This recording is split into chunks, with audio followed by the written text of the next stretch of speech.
Previous trials had agreed that Brown was guilty, but they deadlocked on whether or not to convict him of first-degree murder or second-degree murder. Today, as this verdict came down that he was in fact guilty, the mother of that 4-year-old little girl started crying while Brown showed no remorse. Guilty of the crime of murder in the first degree. Jurors found Cameron Brown guilty of first-degree murder, guilty of throwing his 4-year-old daughter off a cliff to avoid paying child support. Obviously, the financial motive was a factor, but it was primarily his hatred of Sarah, of Lauren's mother, that propelled this. There is no way to prepare for something like this. Lauren's mother sobbed as the verdict was read. She's been waiting for justice for 15 years. I'm in shock, and I would like to thank the jury, all the witnesses from the last 15 years.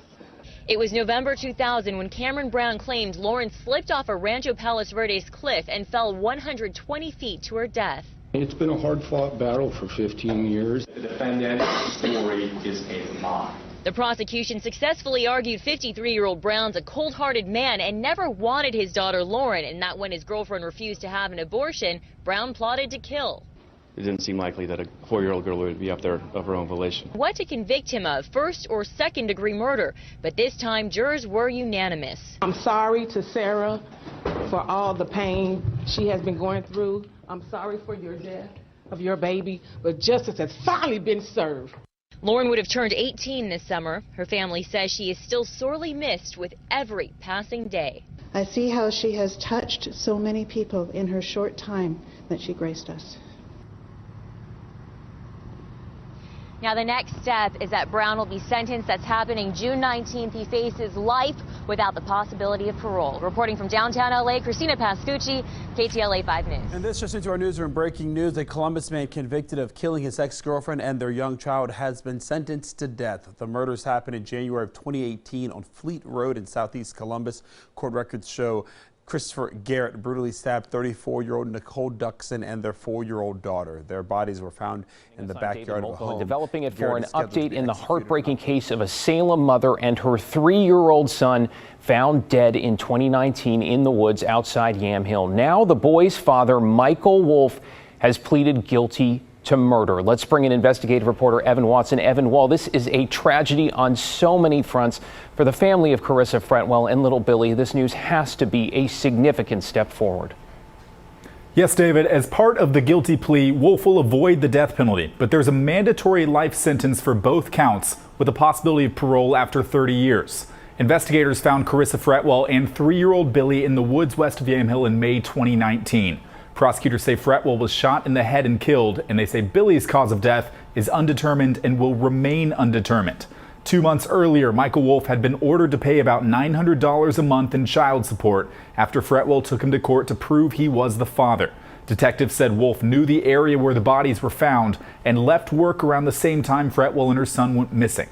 Today, Yamhill County District Attorney Brad Berry praised the investigative work that led to Wolf's guilty pleas. I think it's a very good thing for the family to know what's going to happen, to have some certainty into the end result. As I've said before, I don't think in these kind of tragic cases that there's ever closure for the family. This just is a move to close this chapter. Wolf will be sentenced on July 20th. He didn't speak in court today. Berry said he expects there will be statements from the victim's family during sentencing. The district attorney also says he'll be able to share more about the evidence that led investigators to arrest him. So after she said that, what did you do?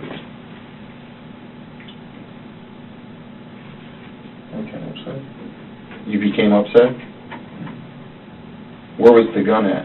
Was it already in your hand? Or did you have it in your waistband or your pocket?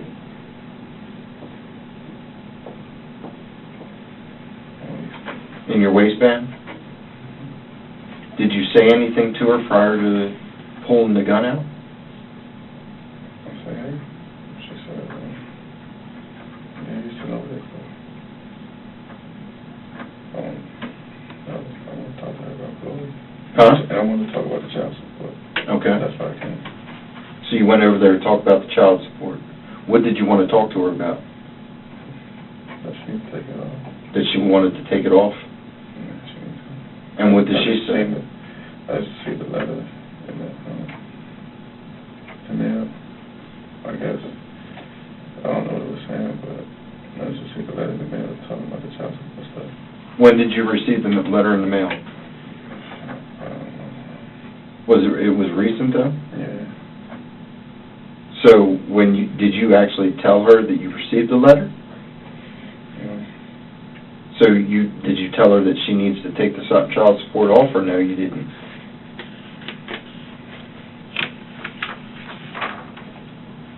We had a conversation before about it. Uh-huh. She said I could try to take it off. Okay.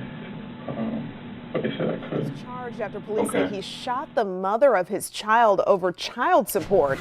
Investigators say Anthony Farr fired into the window of Kanika Martin. Tonight, a man is charged after police say he shot the mother of his child over child support.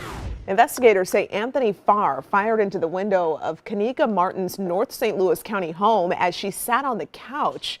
They had just gotten into an argument about child support payments. Court documents say Farr was the father of one of Martin's 2 children.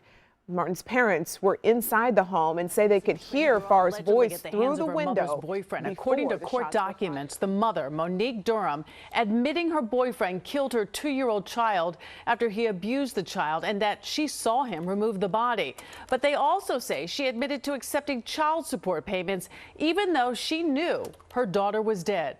Eyewitness News reporter Darla Miles has more from Perth Amboy. A fight between 2 men. The state would also submit. Remain quiet. Matthew Childs III had to be reprimanded twice for uncontrolled outbursts in a Middlesex County courtroom Tuesday afternoon. The 29-year-old appearing for the first time on first-degree murder charges of a 2-year-old girl, the desecration of her remains, and 2 counts of child endangerment. While DCP&P was investigating allegations that Matthew Childs had committed an act of physical abuse against victim 2, a 5-year-old child, and victim 1's twin, it was discovered that victim 1 had not been seen by anyone since 2019. Prosecutors say Childs beat one of his girlfriend's twin daughters so severely at his Perth Amboy home, it killed her. The couple hiding it from everyone for 3 years. 26-year-old Monique Durham was in court Friday. Do you have any questions? No.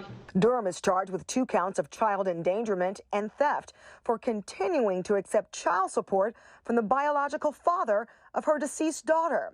According to the criminal complaint, upon her arrest, she told police Mr. Childs murdered her daughter on June 8, 2019. She received a phone call while she was at work from the defendant that something had happened to victim 1 and she had to come back home. The complaint also states she watched Mr. Childs walk out with her child's body in his arms, and later he told her it would be better if she didn't know where he had hidden her. Last week, Eyewitness News spoke exclusively with